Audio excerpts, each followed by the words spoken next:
இந்த காலாப்பூர்ல இருக்கிற ஒரு அண்ணன் கொடுத்த சுக்கு காபி தான் இன்னைக்கு உங்களை பேச வச்சிருக்கு. அந்த சுப்பிரமணிய சாமியுடைய அருளும் உங்களை பேச வச்சிருக்கு. சுப்பிரமணிய சாமி மிஞ்சினா சாமி இந்த தொண்டையிலேயே உங்களை பேசுறீங்க. உண்மையிலேயே மலர்விழி பேச விட்டா 3/4 மணி நேரம் பேசுவாங்க. ஆனா இவ்வளவு சிரமத்திலையும் இவ்வளவு சிறப்பான பேச்சை தர முடியும் என்றால் அது எங்களுடைய நாகர்கோவில் மலர்விழியால தான் முடியும். மற்றவங்க அப்படின்ட்டு உட்காந்துருப்பாங்க. ஆனா அந்த முயற்சி இருக்கு பாருங்களேன். நம்ம ஒரு நிகழ்ச்சி வாங்கிட்டோம், அந்த இடத்துல அதை நம்ம நியாயம் செய்ய வேண்டும் என்கின்ற அந்த மனசு இருக்குல்ல, அதாங்க கடவுள். நல்லா பேசுனாங்க, உண்மையிலே நல்ல கைத்தட்டல். இவ்வளவு சிரமத்திலையும் பாட்டு பாடி நகைச்சுவை சொல்லி கருத்து கொண்டு வந்து 20 நிமிஷத்துக்கு மேல பேசின மலர்விழியை பாராட்டி இப்ப 4 பேர் பேசிட்டாங்க. என்ன செய்யணும், அடுத்து திருப்பு சொல்லணும். பரவாயில்ல, இவ்வளவு கொட்டுகிற பணியிலும் தலையில துண்டு போட்டு கொண்டாவது இந்த தமிழ் கேட்க வேண்டும் என்கின்ற உணர்வோடு அமர்ந்திருக்கிற காலாப்பூர் மக்கள் அத்தனை பேருக்கும் எங்களுடைய நெஞ்சம் நிறைந்த நன்றிகளை நாங்கள் தெரிவித்துக் கொள்கிறோம். அப்படியே இருக்கீங்க, கூட்டம் கலையாம உட்கார்ந்து இருக்கிறீங்க. அதனால ஒரு 10 நிமிஷம் அதிகபட்சம் எடுத்துக்கலாமா, இல்ல ஒரு 15 நிமிஷம் எடுத்துக்கலாமா? கூட எடுத்துக்கிடவா? கூட எடுத்துக்கிட்டு கூடவே எடுத்துக்கிடவா? அதை கூட வாங்கி வச்சிருக்கீங்க. சின்ன குழந்தைகள் உட்காந்துருக்காங்க, எங்களுக்கே கொஞ்சம் சக்கரமா இருக்கு. ஏன்னா இந்த இதுக்குள்ளே எங்களுக்கு குளிர். இப்ப நீங்க வெட்ட வெளியில உட்கார்ந்து இருக்கிறீங்கன்னா பணியை மறந்து தமிழ் பணியை நினைக்கிற ஊர் இந்த ஊர் அப்படிங்கிறத மீண்டும் ஒரு முறை நீங்கள் நினைவுபடுத்தி இருக்கிறீங்க. ரொம்ப அழகா பேசினாங்க. வீடு என்னெல்லாம் செய்யுது, நாடு ரொம்ப முக்கிய குற்றச்சாட்டு பெண்களுக்கு நாட்டில் பாதுகாப்பு இல்லை. நம்ம நிறைய நியூஸ்ல பாக்குறோம், நிறைய செய்தித்தாள்ல நிறைய விஷயங்கள் கேள்விப்படுறோம். பொம்பளை பிள்ளைங்களுக்கு என்ன பாதுகாப்பு இருக்கு. ஆனா நாங்க பேச்சுத்துறையிலே நிறைய பெண்கள், நான் 25 வருஷமா இருக்கேன், மலர்லாம் 30 வருஷமா இருக்காங்க, இவங்க 10 வருஷத்துக்கு மேல இருக்கிறாங்க. ஆனா நாங்க அப்படி சொல்லவே முடியாது. ஏன்னா எங்க வீட்டுல எல்லாருமே இந்த நாட்டை நம்பி, உங்களை நம்பிதான் எங்களை அனுப்புகிறார்கள். இது வரைக்கும் எங்களுக்கு எந்த பிரச்சனையும் வந்ததே இல்லை. நாடு எங்களை அவ்வளவு பத்திரமாக தான் வீட்டு பிள்ளைகளை விட அதிகமான முக்கியத்துவம் கொடுத்து பத்திரமா அழைச்சிட்டு பத்திரமா நாங்க வீடு போய் சேர்ந்தோமான்ற வரைக்கும் எங்களை ஃபாலோ பண்ணிக்கிட்டு இருக்கிற ஒரு அன்பு சகோதரர்கள் இந்த நாட்டில் இருக்கத்தான் செய்கிறார்கள். யாராவது ஒரு சிலர் செய்கிற தவறுக்காக இத்தனை ஆண்களையும் நிச்சயமா எங்களால குறை சொல்லவே முடியாது. எவ்வளவு ஆண்கள் எவ்வளவு பாதுகாப்பு கொடுக்குறாங்க.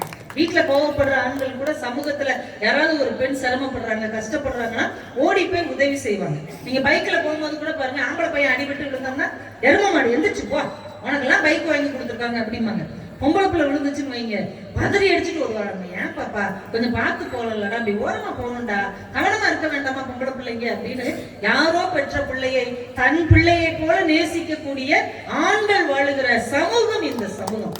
அதனால அவங்களை அவ்வளவு ஈஸியா சொல்லிட முடியாது. அதுவும் சிவகங்கை மாவட்டத்துல இருந்துட்டு நம்ம பெண்களை சாதாரணமா சொல்லிட முடியுமாங்க?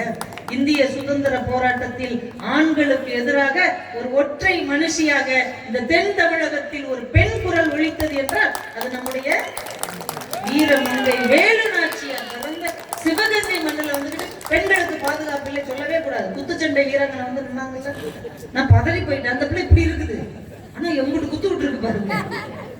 தோற்றத்தை வச்சு யாரையும் எடை போடக்கூடாது. அவங்களுடைய வீரம் அவ்வளவு வலிமையானது. அந்த பொண்ணு அவ்வளவு கம்பீரமா நின்னாங்க. சந்தோஷமா இருந்தது. தீயணைப்பு படை வீரர் இங்க இருக்கிறார். எங்க அண்ணன் தான் ஒரு தடவை கவிதை எழுதணும், தீபாவளி என்னைக்கு எழுதுனா, இன்றைக்கு ஊரெல்லாம் தீபாவளி கொண்டாட்டம், இவர்களுக்கோ இன்றைக்கும் தீயணைக்கும் திண்டாட்டம் என்று எழுதணும். ஊரே சந்தோஷமா இருக்கும்போது ஒருத்தர் பரபரப்பா ஓடிட்டே இருக்கிறாருன்னா இந்த சமூகத்தின் மேல் உள்ள அக்கறை தானே. என் வீட்டுல நான் இருந்துக்கிறேன், இந்த ஊர் எப்படி போனாலும் கவலை இல்லை என்று நினைக்கிற மனிதர்கள் இல்லை. இந்த நாடு எல்லார் மேலையும் அக்கறை காட்டுகிறது. வீடு ஃபீஸ் கட்டும், வீடு பள்ளிக்கூடத்துல கொண்டு போய் உட்கார வைக்கும், வீடு பேக் கொடுக்கும். ஆனா பள்ளிக்கூடம் யார் கட்டி தருவது? பள்ளிக்கூடம் கட்டி தருவது இந்த நாடு தானங்க. அப்பா நம்ம வீட்டுல மட்டும் லைட் போட்டு விடுவார், இவ்வளவு வெளிச்சத்தை தந்திருப்பது இந்த நாடு தானே. அப்பா வீடு கட்டி கொடுப்பார், நாடு தாங்க ரோடு போட்டு கொடுப்பாங்க. இவ்வளவு வசதியா இந்த காலாப்பூர் நம்ம சின்ன ஊர், இதுக்கு எப்படி வர்றதுன்னா நான் யோசிச்சேன். ஆனா ஒரு 4 மாவட்டத்தையே தனக்குள்ள அடக்கி வச்சிருக்கு. இந்த தோரங்குறிச்சி வரைக்கும் போனோம்னா திருச்சி மாவட்டம் வந்துடும், இந்த பக்கம் போனா திண்டுக்கல் மாவட்டம் வந்துடும், இங்கிட்டு மதுரை மாவட்டம், இது சிவகங்கை மாவட்டம். 4 மாவட்டத்தை தன் பக்கத்தில் வைத்துக் கொண்டிருக்கிற ஒரு ஊராக காலாப்பூர் இருக்கிறது என்றால் இந்த நாடு எவ்வளவு வாய்ப்பு உங்களுக்கு கொடுக்குது. நினைச்ச குறுக்கு போவதற்கான ரோடு நாடு தானே போட்டு கொடுக்கிறது. எவ்வளவு விஷயங்களை சாதித்து இருக்கிறது. இவங்க கூட சொன்னாங்க, விவேகானந்தரை யார் உருவாக்குனா அப்படின்னு. விவேகானந்தருக்கு நரேந்திரனாக இருக்கும்போது கொஞ்சம் ஒரு ஆன்ம தேடல் இருக்கிறது. கடவுள்னா என்ன, கடவுள் எப்படி இருப்பாருன்னு அந்த பையனுக்கு ஒரு ஆசை வந்துருச்சு. ஒவ்வொரு குருமாரையும் ஒவ்வொரு ஞானியும் போய் கேட்கிறான், நீங்க கடவுளை பார்த்திருக்கீங்களா? நான் பார்த்திருக்கிறேன். எங்க காட்டுங்க. என்னால முடியாது. அப்படி நீங்க போலிச்சாமியார். இப்படியே சொல்லி சொல்லி சொல்லி ராமகிருஷ்ண பரமஹம்சர் வந்து நிக்கிறான். கடவுளை நீங்க பார்த்திருக்கிறீங்களா? பார்த்திருக்கிறேன்ப்பா அப்படிங்கிறார். கடவுள் எப்படி இருப்பார்? நல்லா இருப்பார். எங்க எனக்கு காட்டுங்க. பக்கத்துல வாழ்ந்தார். பலார்னு ஒரு ஆள் அழைச்சார். அதான் வலிக்குது. வலி எப்படி இருக்கு சொல்லு அப்படின்னா. வலி எப்படி சொல்ல முடியும்? அதை உணரத்தான் முடியும் என்றான். வலியவே உன்னால் உணரத்தான் முடியும் என்றால் கடவுளை உணரத்தான் முடியுமே ஒழிய காட்ட முடியாதுன்னு காலில் விழுந்தார். இப்படிப்பட்ட குருதான் எனக்கு வேண்டும் என்று அந்த படித்த ஒரு இளைஞனை படிக்காத ஒரு குருநாதர் அமெரிக்கா வரைக்கும் அனுப்பி யாதும் ஊரை யாவரும் கேளீர் என்கின்ற இந்த தமிழ் பண்பாட்டை, இந்திய பண்பாட்டை my dear brothers and sisters என்று அமெரிக்க மண்ணில் எதிரொலிக்க வைத்தது இந்த நாடு தானுங்க. அதான் வீடை நம்ம சும்மா விட்டுற முடியாது. இதே விவேகானந்தர் சின்ன பையனா இருக்கும்போது ஸ்கூலுக்கு போறார். அப்பெல்லாம் குதிரை வண்டியில தான் போகணும். இப்ப மாதிரி ஆட்டோ ரிக்ஷா வேனு இதெல்லாம் கிடையாது.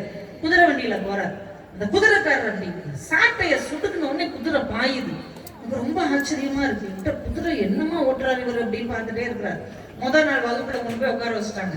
இன்னைக்கு வரைக்கும் வகுப்புல ஆசிரியர்கள் பிள்ளைங்க ஸ்கூலுக்கு வந்த உடனே கேட்கிற ஒரு கேள்வி, வருங்காலத்தில் என்ன ஆக ஆசைப்படுகிறார்? அவனே எதுக்கு வந்தோன்னே தெரியாம வந்து உட்காந்துருப்பான். 5 வயசுல இந்த கேள்வியை கேட்கலாமா? ஆனாலும் கேட்டாதான் அவனுக்குள்ள ஏதாவது ஒரு சுடர் பற்றி எரியுங்கிறதுக்காக இந்த கேள்வியை கேட்பாங்க. ஒருத்தர் நான் கலெக்டர் ஆக போறேன் அப்படின்னா எல்லாரும் கை தட்டினாங்க. நான் வக்கீல் ஆக போறேன், கை தட்டினாங்க. ஒருத்தர் நான் டாக்டர் ஆக போறேன். விவேகானந்தர்கிட்ட கேட்டார், நரேன் நீ? குதிரை வண்டிக்காரனாக போறேன் அப்படின்னா. ஏன்னா அவனுக்கு அவன் தான் ஹீரோவா அன்னைக்கு இருந்தான். எல்லாம் சிரிச்சாங்க. என்னடா அப்படி சொல்ற? இல்ல நான் குதிரை வண்டிக்காரனா தான் அவன். லூஸ் மாதிரி பேசாத, வீட்டுல போய் நல்லா யோசிச்சு புத்திசாலித்தனமா நாளைக்கு ஒரு பதில் சொல்லுன்னு அனுப்பிட்டாங்க. வீட்டுல போய் அந்த பிள்ளை அப்படியே உட்காந்துருவாங்க. அவங்க அப்பா பார்த்தாங்க, இவன் இப்படி உட்காந்துருக்கான் அப்படின்னு. வீட்டுல ஒவ்வொருத்தங்களும் அவனை அப்படியே பார்த்துட்டே போனாங்க. அவங்க அம்மா வந்து அவன் கையை பிடிச்சு, பள்ளிக்கூடத்துல டீச்சர் ஏதாவது சொன்னாங்களா, அதனால நீ மனசு கஷ்டப்பட்டியா அப்படின்னு நிமிந்து பார்த்தான். உன் ஞாபகம் வச்சுக்கோங்க, இந்த உலகத்துல நமக்கு என்ன பிரச்சனைன்னு வாயை திறந்து சொன்னாதான் இங்க உள்ளவங்களுக்கு தெரியும். ஆனால் நம் மௌனம் கூட நம்ம அம்மாவுக்கு மட்டும்தான் தெரியும். ஆமா அப்படின்னா என்ன சொன்னாங்க? இல்ல நீ என்னவாக போறன்னு கேட்டாங்க. நீ என்ன சொன்ன? குதிரை வண்டிக்காரனாக போறேன்னு சொன்ன. எல்லாரும் சிரிச்சாங்க. தப்பாமா? தப்பே கிடையாது. நீ குதிரை வண்டிக்காரனா தான் ஆகணும். அதான உன் லட்சியம், அதான உன் கனவு. நீ குதிரை வண்டிக்காரனா தான் ஆகணும். ஆவர் நேரம் பூஜை அறைக்குள்ள போனாங்க. நம்முடைய ஸ்ரீ கிருஷ்ண பரமாத்மா பகவத்கீதை ஓதுகிற அந்த போர்க்கள காட்சி இருக்கு இல்லையா, குதிரையில அவர் குதிரை வண்டிக்காரன் உட்கார்ந்து இருப்பார்ல, அதை எடுத்து கொண்டு வந்து, நீ சாதாரண குதிரை வண்டிக்காரன் ஆகக்கூடாது, உலகத்துக்கு இந்து தர்மத்தை போதிக்கிற கிருஷ்ணனை போன்ற குதிரை வண்டிக்காரன் ஆகும். அன்னைக்கு அவன் மனசுக்குள்ள ஒரு விதை விழுகுது. நாம இந்த உலகத்துக்கு நல்லவற்றை போதிக்க வேண்டும் என்று அம்மா போட்ட விதையை விருட்சமாக மாற்றியது யாரு? ராமகிருஷ்ண பரமஹம்சர் என்கின்ற குரு. அப்ப வீடும் வேண்டி இருக்குது, நாடும் வேண்டி இருக்கு. அலெக்சாண்டர் உலகத்திலேயே மாவீரன் சொல்லப்பட்ட 2 பேர்ல ஒருத்தர் மாவீரன் அலெக்சாண்டர். அவர் தன்னுடைய வாழ்க்கை வரலாற்றில் ஒரு அழகான கொட்டேஷன் எழுதி வச்சார். இந்த உலகத்திற்கு நான் வருவதற்கு என் பெற்றோர்கள் காரணம், இந்த உலகம் என் கையில் வருவதற்கு என் ஆசிரியர்கள் தான் காரணம் என்று எழுதினார். உலகத்துக்கு நம்ம அம்மா அப்பா தான் நம்மளை அறிமுகப்படுத்துவாங்க. ஆனா இந்த உலகம் என்பது என்ன என்பதை ஆசிரியர்கள் தானே அறிமுகப்படுத்த முடியும். ஆசிரியம் என்பது சாதாரணம் இல்லை. நம்ம அம்மா அப்பாவே டீச்சரா கூட இருக்கலாம், நம்ம அம்மா அப்பாவே பெரிய ஹெச்எம்மா கூட இருக்கலாம். ஆனா பள்ளிக்கூடத்துல இருக்கிற ஆசிரியர்களுடைய அன்பு இருக்கு இல்லையா, அவங்களுடைய கண்டிப்பு இருக்கு இல்லையா, அவங்க கொடுக்கிற வழி நடத்தலுக்கு ஈடு இணையே கிடையாது. எத்தனையோ வேலை, எத்தனையோ தொழில் இருந்தா கூட யாரோ பெத்த பிள்ளையை என் பிள்ளை என்று சொல்லக்கூடிய தகுதியும் உரிமையும் பெற்ற ஒரே இனம் ஆசிரியர் இனம் மட்டும்தான். அது எங்க இருந்து கிடைக்கும்? இந்த நாட்டுல தானே கிடைக்கும். ஆசிரியர்கள் எவ்வளவு அழகா கற்றுக் கொடுக்குறாங்க. ஒரு டீச்சர் 40 பொம்பளை பிள்ளைங்க படிக்கிற வகுப்பு, ஒரு கணக்கு, கஷ்டமான கணக்கு எழுதி போட்டாங்க. எழுதி போட்டுட்டு சொன்னாங்க, யார் கரெக்டா ஆன்சர் பண்றீங்களோ அவங்களுக்கு இந்த விலை உயர்ந்த ஷூ நான் வாங்கி வச்சிருக்கிறேன், அதை உங்களுக்கு கிஃப்டா கொடுப்பேன் அப்படின்னு. 40 பிள்ளைகள் வேகமா நோட் எடுத்தாங்க, கடன்னு எழுதுனாங்க. வாங்கி பார்த்தா எல்லாருமே கரெக்டா எழுதிட்டாங்க. இருக்கிறது ஒரு ஷூ. மேம் யோசிச்சாங்க, சரி எல்லாரும் பேரையும் எழுதி கொடுங்க, குலுக்கி போட்டு அதுல ஒருத்தர் பேர் அதிர்ஷ்டசாலிக்கு கொடுத்துருவோம். எல்லாரும் பேர் எழுதி மடிச்சு கொடுத்தாங்க. மேம் ஒரு டப்பால போட்டு குலுக்கி எடுத்தாங்க. ரியான்னு ஒரு பொண்ணுடைய பேர். எல்லாருக்கும் சந்தோஷம். ஏன்னா அந்த பொண்ணு கிட்டத்தட்ட ஒரு 2 மாசமா கஷ்டப்படுற சூழ்நிலை, பிஞ்சு போன ஷூ போட்டுதான் வந்துட்டு இருந்தாங்க. சரி கரெக்டான ஒரு பொண்ணுக்கு கிடைச்சிருச்சுன்னு எல்லாரும் கை தட்டி அந்த பொண்ணு கொடுத்துட்டு போயிட்டாங்க. எல்லாம் கிளாஸ் முடிஞ்சு போனவங்க இந்த மேம் இப்படி உட்காந்துட்டு இருந்தவங்க இதெல்லாம் குப்பையில் எடுத்து போகணும்னு நினைச்சவங்க சும்மா ஏதோ ஒரு இன்டென்ஷன்ல அதை திறந்து பார்த்தாங்க. ஒவ்வொரு பேப்பரையும் பிரிச்சு பாக்குறாங்க, எல்லா பேப்பர்லயும் ரியான்னு எழுதி 39 மாணவிகளும் அவ பேர் எழுதிட்டாங்க சத்தம் இல்லாம. ஏன்? எங்கள்ல ஒருத்தி கஷ்டப்படுறா, யாருக்கும் தெரியாமல் அவளுக்கு உதவி செய்ய வேண்டும், அவளுக்கே தெரியாம அது உதவின்னு தெரியக்கூடாது, அது அதிர்ஷ்டம் என்று அவள் நம்ப வேண்டும் என்று எழுதி போட்டிருந்தாங்க. அந்த டீச்சர் கண் கலங்கி சொன்னாங்க, இவர்கள் எல்லாம் பிள்ளைகள் அல்ல, இவர்கள் கற்றது பாடம் அல்ல, வாழ்க்கையை கற்றுக் கொண்டிருக்கிறார்கள் என் பிள்ளைகள், நீங்க அவங்கதான் எனக்கு பாடம் நடத்திருக்கிறாங்கன்னு சொன்னாங்கன்னா, ஒருவரை ஒருவர் அனுசரித்துக் கொண்டு, ஒருவருக்கு ஒருவர் கை கொடுத்து கொண்டு, ஒருவரை ஒருவர் மேல தூக்கி விடுவதற்கு பேர் தானங்க வாழ்க்கை. அது குடும்பத்துல இருக்கா அப்படின்னு இவங்க புலம்புறாங்க. சொந்தக்காரங்க வந்தாலே பதட்டமா இருக்கு, பிள்ளைங்க பதறி ஓடுதுமா, அவங்க சித்தப்பா வந்தா தயவு செஞ்சு நான் உள்ள இருக்கேன்னு சொல்லாத, நான் பாட்டு உள்ள போய் ஒளிஞ்சுக்கிறேன். ஏன்டா எவ்வளவு மார்க் எடுத்தேன்னு கேட்பாரு, எந்த காலேஜ்ல சேர போறேன்னு கேட்பாரு, என்ன வேலை, அதை விட அவர் மகன் பெரிய சிடிஎஸ்ல வேலை பார்க்கறான்னு பீத்திக்குவாரு. முடியல மாதிரி. ஏன் உங்க பிள்ளை நல்லா இருந்ததுன்னா அடுத்த பிள்ளை கொஞ்சம் சிரமப்பட்டா வந்துடலாம்டா, உன்னால முடியும் சொல்லணும்ல. என்ன அவெல்லாம் முன்னேறிட்டான், இவெல்லாம் நல்லா வந்துட்டான், நீ ஏன்டா இப்படி போற? எத்தனை உறவுகள் சொல்றாங்களா இல்லையா? உறவுகள் எப்ப சந்தோஷமா இருக்கும் தெரியுமா? அவங்கள விட நம்ம வீணா போனா சந்தோஷமா இருக்கும். உறவுகளை சந்தோஷப்படுத்தணும்னா நம்ம மோசமா போயிட்டோம்னா அவங்க சந்தோஷப்படுவாங்க. வீட்டுலயே பாடாப்படுத்துறாங்கல்ல. அப்பா சொல்றாரு, என்னடா மேத்ஸ்ல எத்தனை மார்க்கு? 38 மார்க்கு. சதீஷ் எத்தனை மார்க்கு? 89 மார்க். 2 பேரும் ஒரே கிளாஸ் தானே? ஆமா. ஒரே டீச்சர் தானே? ஆமா. ஒரே ஸ்கூல் தானே? ஆமா. ஒரே பஸ்ல தானே போறீங்க? ஆமா. ஒரு அவன் அவ்வளவு எடுத்திருக்கான், நீ இவ்வளவு கம்மியா எடுத்திருக்க, 2 பேருக்கும் வேற வேற அப்பா இல்ல. பதில் என்ன நம்ம பதில் சொல்ல முடியும்? வீட்டின் சூழ்நிலை இப்படி இருக்கிறது. எவ்வளவு நல்ல நட்பு இந்த சமுதாயத்துல இருக்கு. நீங்க சந்திரமுகின்னு ஒரு படம் பாத்தீங்களா? சூப்பர் ஸ்டார் நடிச்ச படம் பாத்தீங்களா? பாக்கல. அதுல தேவுடா தேவுடான்னு ஒரு பாட்டு வரும். அதுல ரிப்பீட்னு ஒரு வார்த்தை வரும், பாத்துருக்கீங்களா? அதுல ஒரு ரிப்பீட்டுங்கிற வார்த்தை யார் சொல்லுவாங்க நினைச்சிருக்கீங்களா? அந்த படத்துடைய டைரக்டர் பி வாசு சொல்லுவார், ரிப்பீட் அப்படிம்பாரு. 2வது ஒரு ரிப்பீட்டுங்கிற வார்த்தை நம்ம சிவாஜி கணேசன் ஐயாவுடைய பையன், அந்த படத்துடைய தயாரிப்பாளர் ராம்குமார் சொல்லுவார். 3வது ஒரு ரிப்பீட்டை ஒரு ஆள் சாதாரண வேட்டி மணின்னு போட்டுட்டு தலையில ஒரு துண்டு கட்டிருப்பார், ரிப்பீட் அப்படின்ட்டு போயிடுவார். யார் இருந்தாலும் சம்பந்தமே இல்லாம வந்துட்டு போறாருன்னு எல்லாரும் குழம்புனாங்க. அவர் யார் தெரியுமா? சூப்பர் ஸ்டார் ரஜினிகாந்த் அவர்கள் எந்த ஒரு பெரிய உயரத்துக்கும் வராமல் பெங்களூர்ல ஒரு சாதாரண கண்டக்டரா இருக்கும்போது, நீ நல்ல ஸ்டைல் பண்றடா, உனக்கு நல்ல நடிக்க வருண்டான்னு 200 ரூபாய் கையில கொடுத்து மெட்ராஸுக்கு பஸ் ஏற்றி விட்ட அதே பஸ்ஸின் டிரைவர் ராஜ் பகதூர் தான் அந்த 3வது ரிப்பீட் செய்வார். எத்தனை வருஷம் ஆச்சு?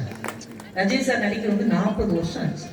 அவருக்கு இந்திய சினிமாவின் மிகப்பெரிய விருதான தாதா சாஹேப் பால்கேன்னு ஒரு விருது கொடுத்தாங்க. இந்த விருதை யாருக்கு நீங்க அர்ப்பணிக்கிறீங்கன்னு கேட்ட போது மனைவியை சொல்லல, வளர்த்த அண்ணனை சொல்லல, பெத்த பிள்ளைங்களை சொல்லல, பேரங்களை சொல்லல, 40 வருஷத்துக்கு முன்னாடி எனக்கு வழிகாட்டிய என் நண்பன் ராஜ் பகதூருக்கு இந்த விருதை நான் சமர்ப்பிக்கிறேன். அதாங்க நட்பு. தானும் உயர்ந்து தன் கூட வந்தவனையும் உயரத்தில் கொண்டு வருவது தானே நட்பு. இது உறவுகள்ல சாத்தியமா? நம்ம சொந்தக்காரங்க நம்மளை கை தூக்கி விடுவாங்களா?